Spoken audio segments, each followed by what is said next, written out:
कभी सोचा है लव क्यों फेड हो जाता है टाइम के साथ? वो कपल जो एक टाइम इंसेपरेबल थे आज बेरली बात करते हैं। क्या लव सिर्फ शुरुआत में होता है और फिर खत्म हो जाता है, या फिर कुछ लोग जानते हैं वो secret formula how to keep love alive forever? आज हम बात करेंगे उन्हीं सीक्रेट्स की, साइंस, साइकोलॉजी और रियल लाइफ रिलेशनशिप विजडम के साथ। So let's dive deep into the psychology of everlasting love. सबसे पहले समझो कि love is not infatuation. Love सिर्फ अट्रैक्शन नहीं होता, वो एक कमिटमेंट, अंडरस्टैंडिंग और ग्रोथ का कॉम्बिनेशन है। रियल लव तब होता है जब तुम किसी को समझने लगते हो, not to change them but to accept them. जैसे साइकोलॉजी के हिसाब से लॉन्ग लास्टिंग रिलेशनशिप्स तब बनते हैं जब दोनों पार्टनर्स एक दूसरे के इमोशनल वर्ल्ड को समझते हैं, उनके ट्रिगर्स, फियर्स और डिजायर्स जानते हैं। फॉर एग्जाम्पल, एक कपल जो 10 साल से साथ है वो हर आर्ग्यूमेंट के बाद ब्लेम नहीं करते बल्कि समझते हैं तुम्हारा मूड क्यों ऑफ था। That's emotional maturity. अगर लव एक बॉडी है तो कम्युनिकेशन उसका हार्ट बीट है। Without communication even the strongest love dies. लेकिन प्रॉब्लम ये है, हम कम्युनिकेशन को बात करना समझते हैं, but true communication is listening with empathy. एक स्टडी के according 80% relationships fail because of assumed understanding. मतलब हम सोच लेते हैं मुझे पता है वो क्या चाहता है, बट रियलिटी में हम गेस कर रहे होते हैं। अ टिप फॉर यू, हर वीक 1 आवर डेडिकेट करो इमोशनल चेक इन के लिए। आस्क, तुम कैसा महसूस कर रहे हो? ये छोटी छोटी बातें ही लव को अलाइव रखती हैं।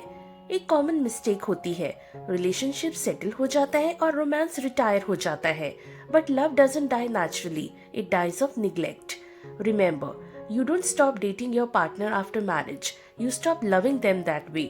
हर मंथ एक डेट रिचुअल रखो, डिनर, ड्राइव या movie night.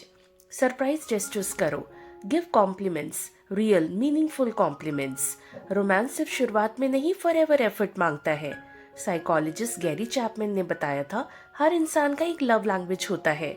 Words of affirmation, acts of service, receiving gifts, quality time, physical touch. अगर तुम अपने पार्टनर का लव लैंग्वेज समझ जाते हो तो तुम्हारा लव एनर्जी सही डायरेक्शन में फ्लो करता है। फॉर एग्जाम्पल, अगर किसी का लव लैंग्वेज क्वालिटी टाइम है और तुम गिफ्ट्स देते हो, वो अप्रिशिएट करेगा बट फील नहीं करेगा loved. So learn how they feel loved, not just what you like to do. Fights are natural, but it's not fights that kill love, it's how you fight. Instead of तुम कभी नहीं बदलते, try मुझे ऐसा लगा जब तुमने ये कहा।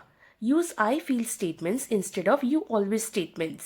साइंस कहता है couple who argue respectfully actually last longer because वो इमोशंस को एक्सप्रेस करते हैं, सप्रेस नहीं। लव तब सस्टेन होता है जब दोनों लोग ग्रो करते हैं, इंडिविजुअली और टुगेदर। कभी कभी हम इतना कंफर्टेबल हो जाते हैं कि ग्रोथ रुक जाती है, बट एक स्टेगनेंट रिलेशनशिप स्लोली मर जाता है। सोच के देखो, अगर तुम दोनों एक दूसरे के गोल्स को सपोर्ट कर रहे हो, करियर, फिटनेस, लर्निंग, तो तुम्हारा लव ऑटोमेटिकली डीपन होता जाता है। एक लाइन याद रखना, the couple that grows together glows together. सबसे अंडररेटेड सीक्रेट, ग्रैटिट्यूड। लोग छोटी छोटी चीजें भूल जाते हैं। A simple thank you can reignite connection. Appreciate your partner for efforts, presence और पेशेंस। और हाँ, हर दिन एक छोटी मोमेंट चेरिश करो। A cup of tea together, a morning walk, एक स्माइल। यही होती है वो फॉरएवर लव के building blocks. True love doesn't stay alive on its own. It lives because you choose to keep it alive. Her relationship में कभी कभी डल phases आएंगे, but real lovers reignite it, reinvent it और revive it. तो next time जब तुम सोचो क्या तुम्हारा लव खत्म हो गया, अपने दिल से पूछना, क्या मैंने उसे जिंदा रखने की कोशिश की? Because love doesn't die, people stop watering it. अगर ये वीडियो आपके दिल को छू गई हो तो लाइक जरूर कीजिए, शेयर भी कीजिए और हाँ, चैनल को प्लीज सब्सक्राइब कर लीजिए। मिलते हैं हम कल सुबह 8 बजे एक नई वीडियो के साथ। तब तक अपना ध्यान रखिए। Just for your information, let me tell you और update you that I make videos on various categories, so stay tuned.